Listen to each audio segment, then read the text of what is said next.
Da ka shigo wannan unguwar da ke garin Syracuse jihar New York, abin da zaka fara cin karo da shi shine wannan dogon ginin jan bulo da ya tsawon da ya tokaro sama. Wannan ginin yanzu shine masallacin da ake kira Isa dan Maryam, amma shekaru 4 da suka gabata wata majami'a ce da ake kira Holy Trinity. Da shiga wannan ginin zaka ga an rubuta wata ayar Kur'ani mai girma mai cewa Allah yana yafewa kowa komin zunubinsa. Ina yawan cewa wannan ginin ya daɗe yana jiran a yaɗa aman karatun alkur'ani a cikinsa, abinda jikina yake bani kenan tun farkon buɗe wannan masallacin. Yusuf yana cikin waɗanda suka yi ƙoƙarin ganin an kafa wannan masallacin, ya kuma shaida cewa ba ƙaramin gwagwarmaya aka sha ba kafin aka kai ga kiran sallah a wannan wuri da ya kasance coci a da. Wannan lamarin bai yi wa mutane daɗi ba, waɗanda ma ban taɓa sanin su ba suka yi mini ca don suna ganin cewa ya za a yi ni ba Ameriki kuma in yi haka.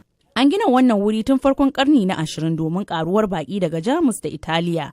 Da yawa nan suka ɗau wankar zunubi, nan aka ɗaura masa aure kuma nan aka birne su. Amma bisa dalilin sauyin jama'ar da aka samu ya tilasta wa majami'ar ta rufe.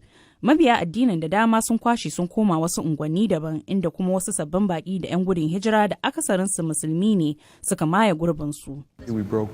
Mun yi zama na lumana tare da mutane daban-daban har aka samu ƙwarin gwiwar amincewa da cewa wannan wuri ya zama masallaci. A shekarar 2010 shugabannin mabiya ɗariƙar Katolika na Syracuse suka rufe majami'ar a wani yunkurin inganta ayyukansu na wannan yanki. Duk da cewa akwai waɗanda suka taya majami'ar da kuɗin da ya ninka farashin ta sau 3 domin mayar da wurin mashayar barasa, amma aka ki amincewa. A ƙarshe aka sayar wa musulmi kan kuɗi ƙalilan domin a ci gaba da bautawa Allah a wajen da dama Allah ake bautawa.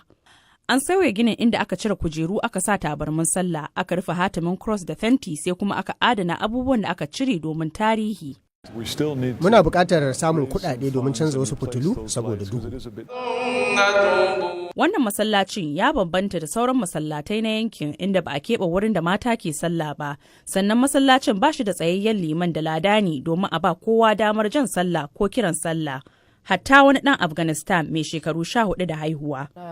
Lokacin ina ƙoƙarin gwadawa daga gefe, sai 'yan masallacin suka bani ƙwarin gwiwa yin kiran sallah a masallacin na 'yan kwanaki. 'Yan gudun hijira daga ƙasashe daban-daban suna zaune kusa da masallacin, amma masallacin ba musulmai kaɗai suke taimako ba. Gaskiya suna ƙoƙarin taimakawa dukkan al'ummar wannan unguwar, suna ba kowa sadakan abinci.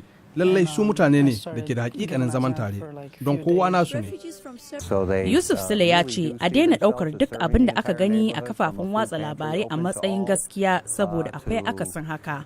Akwai ɗimbin Amurkawa da ke maraba da baƙi ko daga ina ne ka fito.